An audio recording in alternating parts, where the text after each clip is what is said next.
أعوذ بالله من الشيطان الرجيم بسم الله الرحمن الرحيم أحييكم بتحية الإسلام سلام السلام عليكم ورحمة الله وبركاته الحمد لله ثم الحمد لله رب العالمين والصلاة والسلام على أشرف الأنبياء والمرسلين وعلى آله وصحبه أجمعين سبحانك لا علم لنا إلا ما علمتنا إنك أنت العليم الحكيم رب اشرح لي صدري ويسر لي أمري واحلل عقدة من لساني يفقه قولي آنم الإنسان ما لم يعلم الحمد لله رب العالمين والعاقبة للمتقين ولا عدوان إلا على الظالمين أشهد ونشهد أن لا إله إلا الله وحده لا شريك له وأشهد ونشهد أن محمدا عبده ورسوله اللهم صل وسلم على سيدنا محمد وعلى آله وصحبه أجمعين ولا حول ولا قوة إلا بالله العلي العظيم ولا حول ولا قوة إلا بالله العلي العظيم ولا حول ولا قوة إلا بالله العلي العظيم وبعد Alhamdulillah, segala puja dan puji yang tertentu dirafakkan bagi Allah Subhanahu wa Ta'ala, Tuhan Ta'aluk sekalian alam. Dialah Tuhan yang layak disembah dengan sebenar-benar sembah, dan Dia jugalah Tuhan yang telah menciptakan kita, yang pada asalnya daripada setitik air yang tidak bererti dinamakan ia sebagai mani, lalu disimpan di dalam sebuah empangan yang kukuh dinamakan ia sebagai rahim ibu dalam tempoh dan waktu yang ditetapkan. Maka lahirlah kita ke dunia ini diiringi dengan nikmat-nikmat daripada Allah Subhanahu wa Ta'ala. Dan sebesar-besar nikmat yang kita perolehi pada malam yang mulia ini adalah nikmat Islam dan iman. Selawat beserta salam ke atas junjungan besar kita Sayyiduna wa Habibuna wa Syafi'una wa Zuhrina wa Maulana Muhammadin sallallahu alaihi wasallam, yang mana syafaat dan bantuan daripada baginda Nabi lah yang kita dambakan di akhirat kelak, ke atas ahli keluarganya, para sahabatnya dan orang-orang yang mengikuti jejak langkahnya. Alhamdulillah, syukur kita kehadrat Allah Ta'ala pada malam yang mulia ini, dipertemukan lagi kita di dalam rumah Allah Ta'ala yang mulia ini. Dinamakan ia sebagai Masjid An-Naim, Taman Seri Setia, Teluk Intan, Perak, Darul Ridwan, bagi melaksanakan tuntutan fardu maghrib secara berjemaah. Lantaran daripada itu, kita duduk beriktikaf dan membicarakan sebuah kitab yang dikarang oleh ulama yang masyhur dengan alimnya, iaitulah Syekh Abdul Somad Al-Palimbani rahimahullahu ta'ala. Dan kita membahaskan melalui kitabnya yang bertajuk Hidayatus Salikin fi Sulukil Maslakil Muttaqin, iaitu petunjuk jalan bagi orang yang takut kepada Allah Ta'ala. Sampai kita pada bab yang ketiga, pada menyatakan menjauhi segala maksiat yang zahir. Kita masih lagi pada fasal menceritakan tentang memelihara lidah, InsyaAllah. Yang lalu kita tangguhkan pada perkataan mana? Tak tanda. Ke-7. Yang ke-7, betul baik. A'udzu billahi minasyaitonir rajim. Bismillahirrahmanirrahim. Qala musannifu rahimahullahu ta'ala wa bi'ulumihi fi kitabihi wa nafa'ani fid darainil amin. Kata pengarang kitab rahimahullahu ta'ala anhu,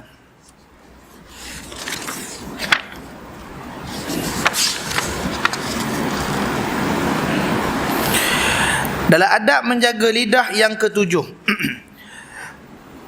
engkau peliharakan lidahmu daripada mendoakan atas seseorang daripada makhluk Allah Subhanahu wa Ta'ala dengan doa kejahatan.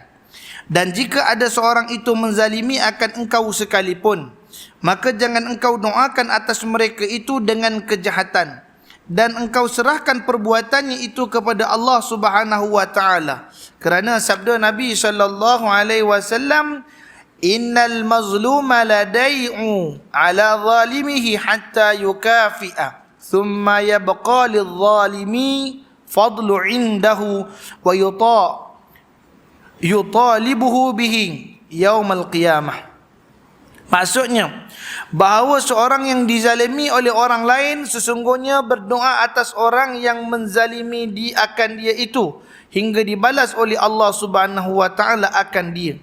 Kemudian ada tinggal bagi orang yang zalim itu lebih daripada balasannya itu padanya, maka menuntut ia akan orang yang dizaliminya itu dengan dia pada hari kiamat. Ini hadis Nabi SAW. Jadi apa sebenarnya pada yang ketujuh ini? Adab menjaga lidah yang ketujuh, kata Al-Imam Al-Ghazali rahimahullah ta'ala, iaitulah pelihara, yakni jaga lisan kita ataupun mulut kita daripada terdetik untuk mendoakan keburukan atas orang, mendoakan kecelakaan ke atas orang, mendoakan kebinasaan atas orang.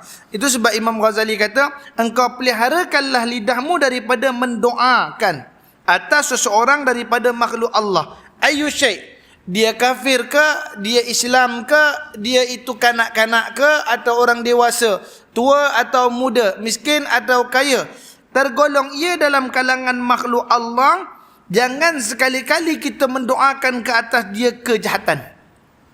Kita doa walaupun dia menzalimi kita, maka doanya yang baik-baik. Ini berkat doa. Ada zaman Nabi SAW dulu seorang wanita yang diperhambakan. Nama dia Zinirah. Az-Zinirah ini ialah seorang wanita yang berkhidmat kepada tuannya yang kafir ketika itu. Siapakah tuan dia? Namanya Umar Al-Khattab. Sayyidina Umar Al-Khattab ni ketika dia kafir, dia memiliki seorang hamba sahaya yang bernama Zinirah. Maka Zinirah ini merupakan seorang wanita yang lemah lembut, yang baik budi pekertinya dan sebagainya. Disebutkan dalam perbahasan ulama panjang mengenai Zinirah. Namun kita nak ambil sedikit daripada kisah penghidupan Zinirah ni. Apa dia? Beliau ini tadi telah masuk Islam, ikut ajaran Nabi SAW. Dan Islamnya itu tadi diketahui oleh Sayyidina Umar Al-Khattab, yang pada ketika itu Sayyidina Umar memerangi seluruh orang Islam. Sayyidina Umar pergi cari orang Islam, maka dibantai, dipukul orang Islam. Rupanya dalam rumah Umar sendiri ada orang Islam, namanya Zinirah. Masya-Allah. Itu Zinirah akhirnya ditangkap oleh Sayyidina Umar Al-Khattab radhiyallahu an, dipukul, disebat ia dengan rotan. Dan apa yang berlaku, kita pernah dengar cerita Sayyidina Bilal bin Rabah, yang mana beliau itu dibaringkan di atas kerikil panas di tengah padang pasir, lalu diletakkan batu atas dadanya. Sayyidina Bilal kata, Allahu Ahad, Allahu Ahad, Allahu Ahad. Dalam tempoh waktu itu datang sahabat Nabi mengirimkan utusan, iaitu Abu Bakar kirim utusan beli Sayyidina Bilal. Mana Bilal nak kita kata sini, dibeli dan dibebaskan daripada letakkan batu tadi. Tetapi tidak juga dilupakan siksaan ini juga pernah kena ke atas Zinirah. Perempuan, dia kena hentak batu tu, letak batu belakang dia tu, batu kerikil tu, batu 3 suku tu, jemur tengah panas, ditanggalkan belakangnya, dihempakkan dibaring ke atas batu dan diletakkan batu besar atas perut dia. Bukan satu hari. Bilal tadi kita cerita satu hari. Ini diletakkan pagi sampai malam, besok pagi sampai malam, tak diberi makan oleh Sayyidina Umar. Sayyidina Umar waktu kekafirannya, insyaallah ta'ala. Itu sebab berkat hidayah ni kita nak kata Islam melembutkan hati Sayyidina Umar Al-Khattab radhiyallahu ta'ala anhu itu tadi. Maka apabila disebutkan dalam riwayat itu, Umar pujuk dia masuk balik dalam agama nenek moyang. Balik kamu kepada penyembah berhala, balik kamu kepada Al-Lata dan Al-Uzza. Tapi ini Zinirah tak mau. Kerana hatinya telah terpaut kepada agama Islam, hatinya telah terpikat dan telah diikat oleh Islam tadi. Sayyidina Umar Al-Khattab marah ketika itu. Ketika itu kita tak kata Sayyidina Umar lah, kita panggil dengan nama Umar kerana kekejaman waktu ketika itu. Umar amat marah. Lalu apa dibuat oleh Sayyidina Umar Al-Khattab ni tadi? Dia ambil 2 batang besi, dicucuknya ke mata Zinirah. Buta Zinirah pada ketika itu. InsyaAllah. Nak katakan sakitnya tadi sampai tak boleh menangis. Macam mana nak menangis, mata dah dicucuk besi. Bila mata dah dicucuk besi, hatinya saja yang merintih dengan tangisan. Tapi tak dapat dipertonjolkan, tak dapat nak tunjukkan kepedihan dan kesakitan itu. Maka berteriaklah orang-orang kafir yang tengok, oh ni Umar cucuk mata dia ni depan orang ramai. Ketika itu orang ramai pun berkata, ya Zinira, inilah sebabkan keingkiran kau, Al-Lata dan Al-Uzza menarik kembali penglihatan kau. Ini Al-Lata tarik balik. Al-Lata yang butakan mata kau. Al-Lata yang membinasakan kedua bola matamu. Apa jawab Zinira? Tidak. Sesungguhnya Allah lah yang bertanggungjawab di atas kebutaanku ini. Ya Allah, sesungguhnya aku membeli penyiksaan ini dengan bayaran ganjaran kedamaian di hari akhirat. Itu kata dia. Dan dia kata, ya Allah, aku berdoa kepada engkau dengan sebab yang demikian rupa, dan aku tergolong dalam kalangan orang dizalimi. Ya Allah, tolonglah Allah, kirimkanlah hidayahmu kepada tuanku Sayyidina Umar Al-Khattab. Kurniakan hidayahmu kepada tuanku Umar Al-Khattab.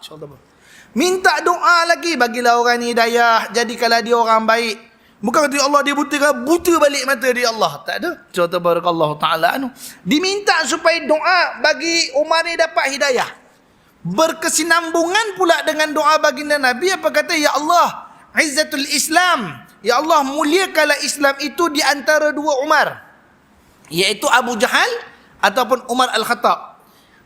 Muliakanlah dengan sebab dua Umar tadi. Maka salah satu daripada dia siapa? Umar Al-Khattab dipilih oleh Allah Ta'ala disebabkan doanya Zinnirah.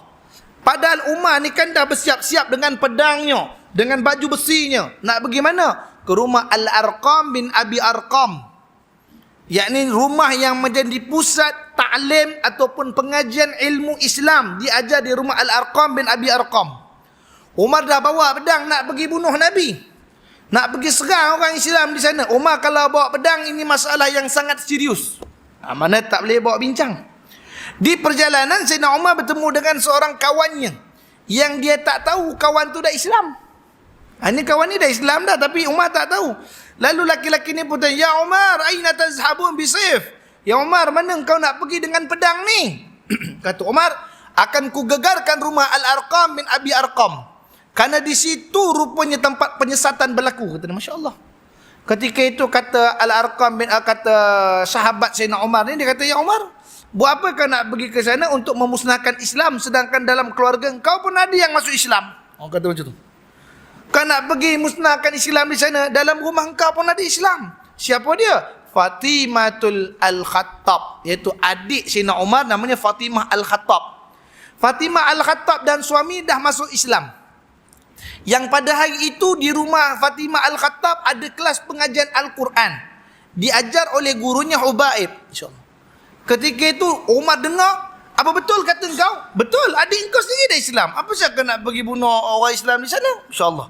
Sayyidina Umar patah balik, pergi rumah adik dia. Maka apa didapati dalam rumah tadi? Didapati ada lembaran Quran daripada surah Taha. Apakah hanya dengan sebab membaca surah Taha Sayyidina Umar itu terus masuk Islam? Tak, inilah salah satu kelebihan daripada doanya Zinnirah tadi. Ya Allah, kurniakanlah hidayah, kurniakanlah kebaikan buat tuanku Umar. Sedangkan matanya telah dibutakan oleh Umar, badannya telah disiksa oleh Umar Al-Khattab, tapi mulutnya sentiasa mendoakan kebaikan atas Sayyidina Umar Al-Khattab. Siapa yang bawa jalan agama tidak ditempuhi dengan kesusahan dan kepayahan? Al-Imam Syafi'i rahimahullah ta'ala sendiri difitnah. Dan Sayyidina Imam Syafi'i rahimahullah ta'ala dibawa kepada Sultan Harun Ar-Rasyid. Ketika itu nak dijatuhkan hukuman bunuh kerana ada pemfitnah yang memfitnah Imam Syafi'i rahimahullah ta'ala sebagai orang yang menyokong gerakan Alawiyin nak menjatuhkan kerajaan Abbasiyah. Dan kita tengok apa yang berlaku di Yaman ketika mana Imam Syafi'i ini tadi nak dibunuh, nak dipenggal kepalanya juga. Berlaku perbahasan lagi, Allah selamatkan dia. Namun sebelum dibunuh masuk penjara, kena juga azab dalam penjara. Ahmad Ibn Hanbal dalam penjara dicabuk dengan cemeti, dikurung, tak diberi makan. Semua pelopor-pelopor yang kita ceritakan kesolehan mereka ni, mereka dulu pernah dizalimi, mereka dulu pernah dianiaya, mereka dulu pernah dipukul. Namun tidak terkeluar daripada mulut-mulut mereka itu mendoakan kejahatan atas orang yang memang jahat. Kata Masya Allah, ketika itu perbuatan dia jahat. Kenapa kita nak doakan supaya tambah jahat lagi? Sepatutnya kita doakan supaya lebih baik lagi, kata ini Imam Al-Ghazali rahimahullah ta'ala.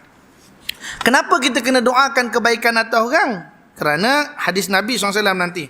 Maka janganlah engkau doakan atas mereka itu dengan kejahatan, dan engkau serahkan perbuatannya itu kepada Allah Subhanahu wa ta'ala. Kerana sabda Nabi SAW, innal mazluma la day'u ala zalimihi hatta yukafiya summa yabqa lizzalimi fadlu indahu yatalibuhu bi yaumal qiyamah.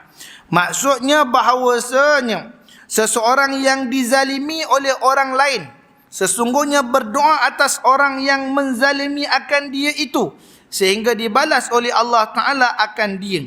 Kemudian ada tinggal bagi orang yang zalim itu lebih daripada balasannya padanya, maka menuntut ia akan orang yang dizaliminya itu dengan dia pada hari kiamat. Ini Masya Allah. Kata Nabi,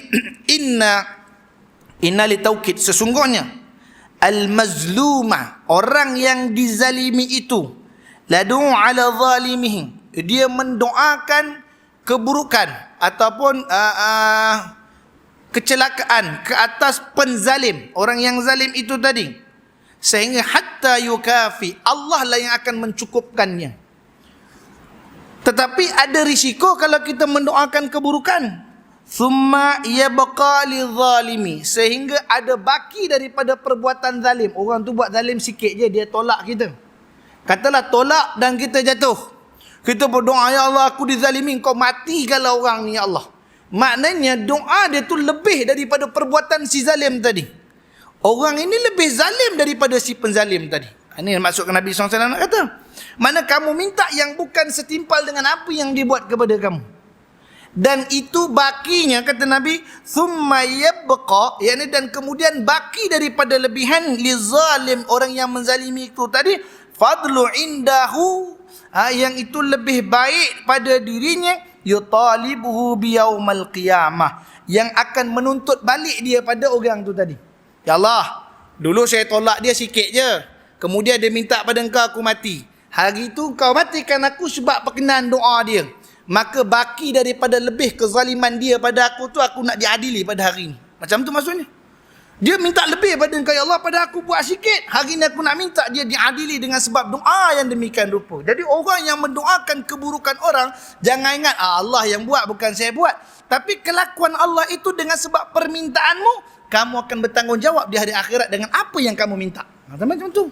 Kita minta, ya Allah, orang ni biar pelingkup harta dia, ya Allah. Ya Allah, biar dia hancur, binasa dengan kekayaannya, ya Allah. Padahal yang itu sebenarnya tak wajar untuk dirinya.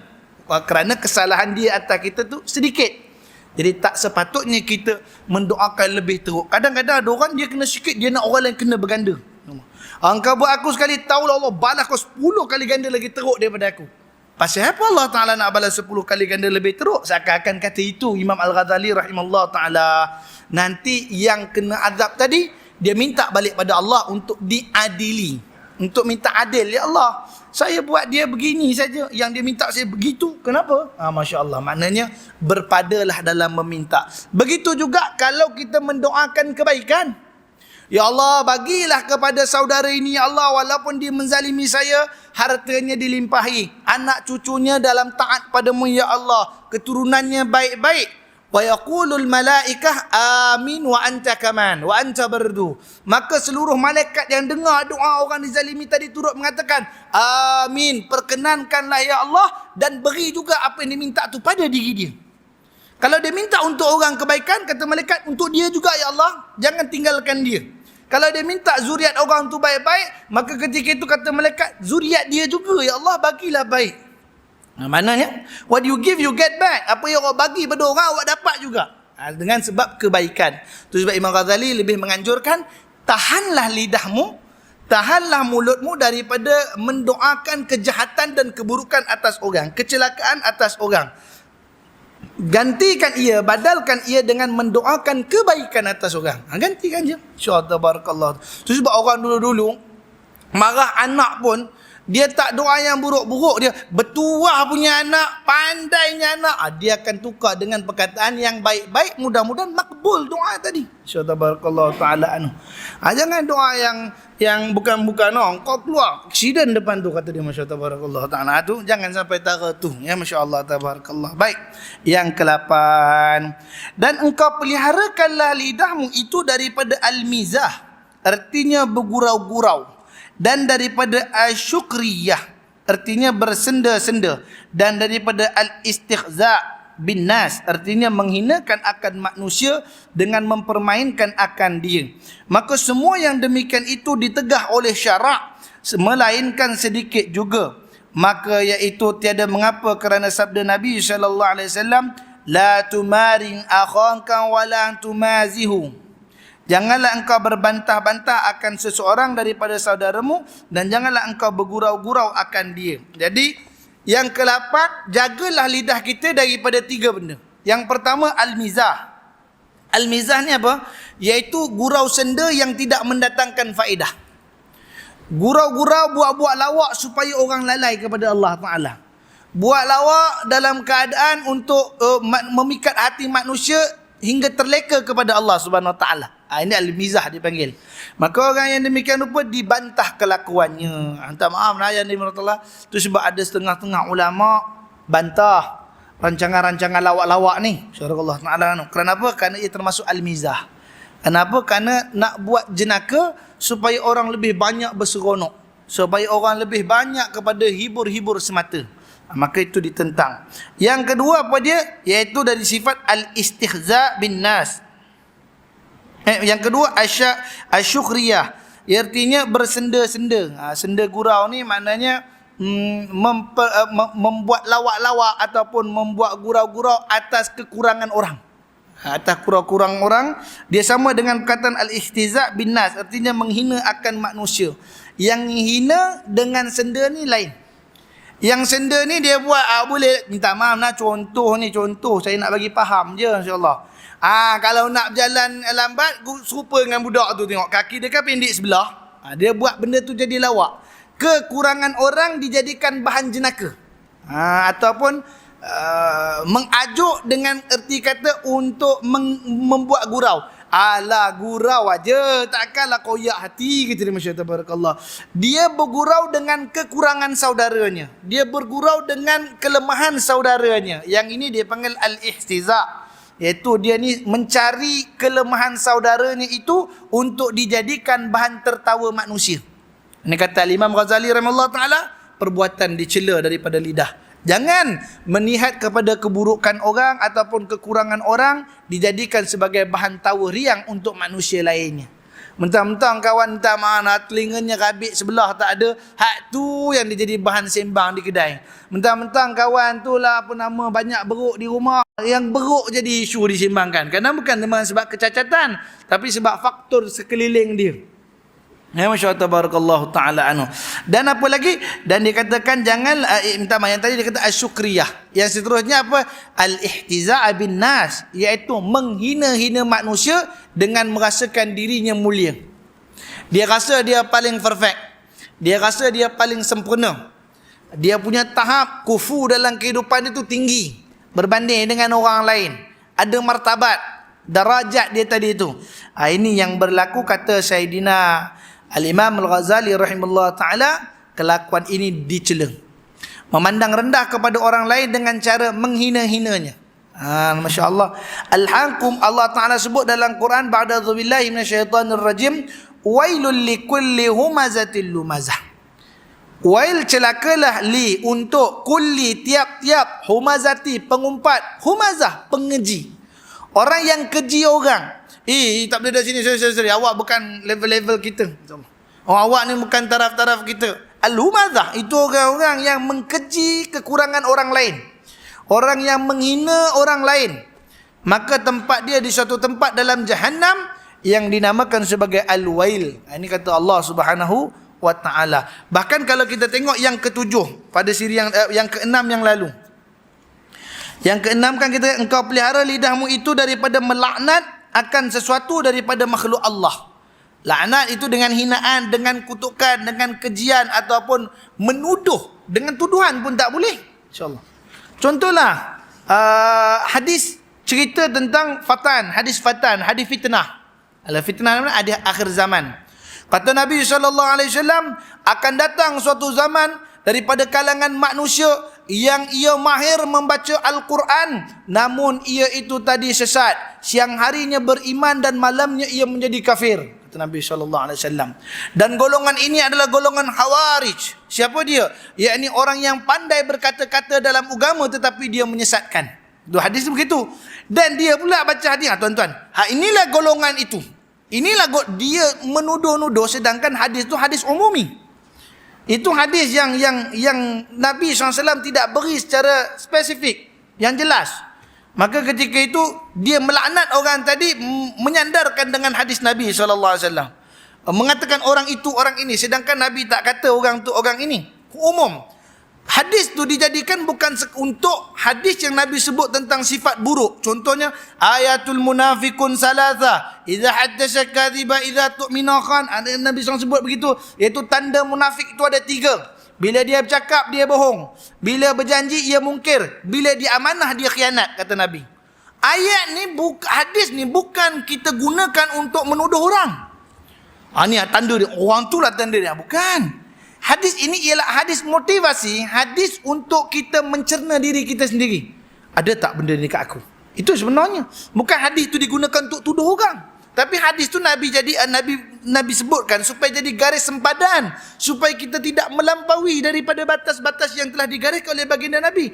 Apatah lagi nak melaknat orang, nak mengutuk orang, nak mengeji orang, seakan-akan dia yang paling sempurna. Baik daripada segi rupa paras, baik daripada segi harta, bahkan dari segi ilmu. Ya Masya Allah. Ada jenis orang yang dia rasa dia ada ilmu hingga dia menindak-nindakkan ilmu orang lain. Hingga dia, ini tak boleh tuan-tuan, ini tak boleh tuan-tuan. Musa pernah jadi benda begini. Kan Nabi Musa ketika mana dia berpidato dengan baiknya pidato dia, lalu dia mengatakan, sesungguhnya dia berpidato tadi dalam keadaan yang baik. Ada lelaki tua yang menangis terdesak-desak datang pada Musa. Ya Musa, baiknya pidato engkau, eloknya perbahasan engkau menyampaikan ketakutan kepada kami. Apakah ada orang yang lebih pandai daripada engkau dalam bidang ini? Musa ketika itu menon-menon ke atas. Ada ke lagi pandai daripada tu? La, kata dia. Ila ana. Tak ada lagi yang pandai kecuali aku, kata Nabi Musa. Allah tegur direct terus pada Nabi Musa. Ya Musa, ada yang lebih baik daripada engkau. Maka pergi engkau mengembara. Cari siapa? Nabi Allah Khidir. Kau pergi belajar dengan Nabi Allah Khidir tadi. Bawa ikan tadi. Bawa. Siapa yang teman dia? Nabi Yusha' bin Nun. Yusha' bin Nun bawa ikan. Sampai menggeliting hidup ikan tu, berarti dah nak jumpalah dengan Nabi Allah Khidir. Sampai dengan Nabi Allah Khidir yang bijak. Ketika itu, Musa ini walaupun dia berjanji tak nak bertanya kepada Khidir, tapi dia teringkar. Ini Allah Ta'ala tegur Nabi Musa SAW. Bahkan dalam ilmu, kita jangan mudah-mudah nak menuduh orang tak ada ilmu, menuduh-nuduh kita, kata kita lebih baik daripada. Ini termasuk dalam perbuatan istihza' bin nas. Itu merendah-rendahkan manusia daripada segi ilmunya. Ini Masya Allah. Bahkan harta memang banyaklah kita lihat. Hari ni kenapa saya mention ilmu? Kerana ramai sangat orang rasa dia pandai, hingga dia mengatakan orang lain tak pandai. Di media sosial ke, ataupun di masyarakat umum ke. Kerana alinnasu, keterbatasan ilmu itu hanya Allah Ta'ala jua yang tahu. Masya Allah, barakallah. Tak boleh kita mengatakan, saya lah yang paling baik, badan saya lah yang paling cantik, saya lah yang paling sihat, saya lah paling kaya. Tak. Allah datang imbal-imbalkannya. Masya Allah. Musa, tiap-tiap Nabi semua kena tegur. Hampir semua Nabi kena tegur. Hatta Nabi Muhammad sekalipun. Nabi Muhammad ditegur oleh Allah Ta'ala. Abasa wa tawalla an ja'ahul a'ma. Allah tegur juga. Mana tiap-tiap Nabi mengambil pelajaran daripada Allah Subhanahu wa Ta'ala. Dengan sifat manusia yang punya keterbatasan. Jadi itu sebab kata Imam Al-Ghazali rahimahullah ta'ala, jagalah diri kamu daripada al-istighza' bin nas. Yang menghina akan manusia dengan mempermainkan akan dia. Jadi bahan pula ceritakan tentang keburukan orang, kejelekan orang, jadi tasbih pada mulutnya, jadi wirid pada sebutannya tentang kekurangan orang, kejelekan orang. Masya-Allah, barakallahu taala. Dan maka semua yang demikian itu ditegah oleh syarak. Kalau syarak ni mana? Agama. Segala yang dibuat tadi tu agama tegah. Bila agama tegah, maksudnya apa? Berdosa. Kalau benda tu dia lakukan, berdosa. Walaupun walaupun orang tu kata, ustaz kan ada dalil hari tu kita dah baca dah, kata pengarang kitab Syahdan, terkadang mengumpat itu diharuskan oleh syarak jika membawa maslahat pada syarak, iaitu pada 6 tempat. Dia baca itu, dia kata boleh mengumpat, diharuskan mengumpat. Perkataan diharuskan dengan diharamkan, yang lebih kuat tu diharamkan. Yang patut ditinggal. Harus tu bila berlaku keperluan yang mendesak. Kalau kelakuan orang itu tadi boleh merosakkan agama, boleh menjerumuskan pada agama, diharuskan untuk diumpat. Tapi bukan dijadikan bahan untuk ihtiza' bin nas. Bukan digunakan sebagai alat untuk menceritakan kehebatan diri. Ada. Ini bukan sebab yang musabab dibenarkan untuk dia. Dan kata Al-Imam Al-Ghazali rahimahullahu ta'ala, ketahui olehmu bahawa yang ditegah daripada bergurau-gurau itu, iaitu berlebih-lebih. Kerana bahawa yang demikian itu membawa kepada banyak akan ketawa. Maknanya bukan tak boleh bergurau-gurau. Boleh bergurau, tapi jangan keterlebihan lah. Hingga ketawanya itu bahak-bahak, terbahak-bahak. Ada satu hadis yang kata guru kami, mungkin dia dalam status dhaif, dikatakan al-qahqah minasyaitan. Yang al-qahqah minasyaitan apa? Berdekah-dekah itu daripada syaitan. Ketawanya tu betul-betul kah. Itu dia sebut al-qahqah. Al-qahqah minasyaitan. Yang berdekah-dekah itu tadi daripada syaitan. Kerana perbuatan, kenapa dia katakan daripada syaitan? Kerana perbuatan yang demikian itu akan melalaikan hati. Akan menyebabkan hati itu terlupa kepada Allah Subhanahu wa ta'ala walaupun seketika. Nabi kalau masuk dalam tandas, cerita bila Nabi masuk dalam tandas, sentiasa hiba hati Nabi SAW. Dan Nabi akan segera cepat keluar daripada tandas. Kerana apa? Kerana kata Nabi SAW, aku tidak dapat berzikir, tidak dapat menyebut nama Allah ketika berada di dalam istananya iblis. Ini tandas ni istananya iblis. Jadi bila aku masuk dalam tadi, keterbatasan hatiku untuk menyebut nama Allah Ta'ala dalam tempat yang hina, maka akan kusegerakan keluar daripadanya. Mana hati Nabi itu sentiasa dibasahi dengan menyebut nama Allah Ta'ala. Mana tak ada ruang untuk hati Nabi itu berhenti daripada mengingati Allah. Hatta ketika Nabi masuk dalam tandas sekalipun, bukan kata masuk tandas Nabi lupa Allah, tak. Maknanya dia risau yang hatinya itu tak berdenyut dengan ucapan nama Allah. Cepat-cepat dia keluar. Apatah lagi kalau orang yang berdekah-dekah, bagaimana boleh berdekah-dekah saat mengingati Allah? Ini yang dikatakan oleh ulama, Masya Allah. Dan demikian itu membawa kepada membanyakkan akan tertawa. Dan membanyakkan tertawa itu mematikan akan hati dan menggelapkan akan dia. Dan terkadang membawa kepada durhaka. Seperti sabda Nabi SAW, Innar rajulun la yatakallamul kalimatan liyudhika biha ashabahu fayahwi biha fi qa'ri jahannam 70 kharifah. Maksudnya bahawasanya seorang lelaki berkata ia dengan satu perkataan supaya menjadi tertawa-tawa dengan dia taulannya, maka sebab yang demikian itu dijatuhkan akan dia di dalam api neraka Jahannam 70 tahun lamanya. Kalau orang tu dia sengaja mencari alat ataupun mencari perkataan yang sesuai untuk bikin orang ketawa, untuk buat orang tergelak dengan jenaka, untuk orang ketawa lebih seronok hingga lalai, ketika itu kata Nabi SAW apa dia? Fayahwi biha fi fa'ri jahannam. Dia ni akan dicampak ke dalam lohong Jahannam.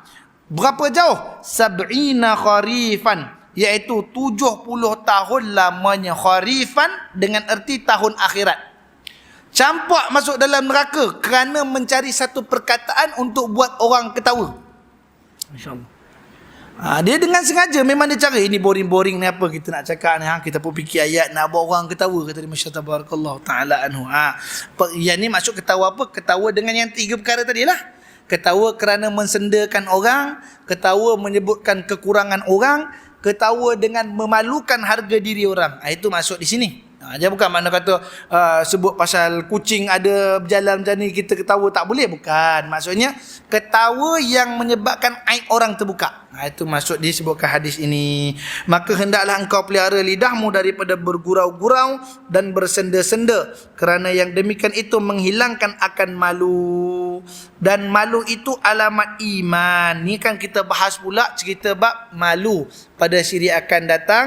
Dengan sebab kelakuan tadi hilanglah malu, sedangkan malu itu tergolong dalam kalangan iman, dan iman ini yang akan menyelamatkan tuannya ketika di padang mahsyar kelak, insya-Allah tabarakallahu taala. Jadi sekadar itu saja pada malam yang mulia ini. Ada salah tutur bicara saya, apa yang saya sampaikan kiranya tak bertepatan dengan murad kitab, bersalahan dengan pandangan para ulama, dan ada kata-kata saya ini menyalahi dan bercanggah dengan apa yang telah digazetkan dalam fatwa Kerajaan Negeri Perak, maka saya mohon ditegur diri ini dengan teguran bisawab jika saya melakukan kesilapan dalam penyampaian, dan kata-kata saya jika tidak bertepatan adab sebagai seorang penyampai kepada ayahanda, ibunda, adinda dan kekanda sekaliannya, saya dambakan teguran dan mohon diri ini ditegur dengan teguran bisawab. Aqulu qawli hadza wa astaghfirullahal azim li wa lakum wa lisairil muslimina wal muslimat wal mu'minina wal mu'minat fastaghfiruhu innahu huwal ghafurur rahim.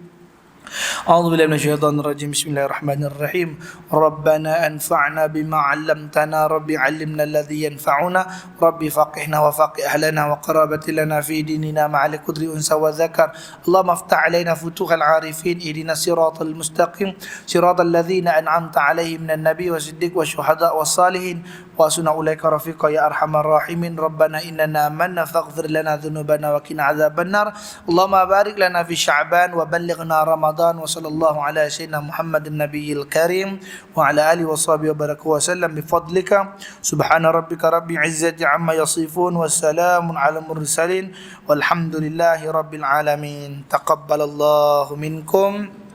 Kita tangguh dengan tasbih kafarah dan surah Wal-'Asr. Subhanakallahumma wa bihamdika asyhadu an la ilaha illa anta astaghfiruka wa natubu ilaih. Bismillahirrahmanirrahim. Wal-'asr innal insana lafi khusr illa alladhina amanu wa 'amilus salihat wa tawasaw bil haqq wa tawasaw bis sabr. Wassalamualaikum warahmatullahi wabarakatuh.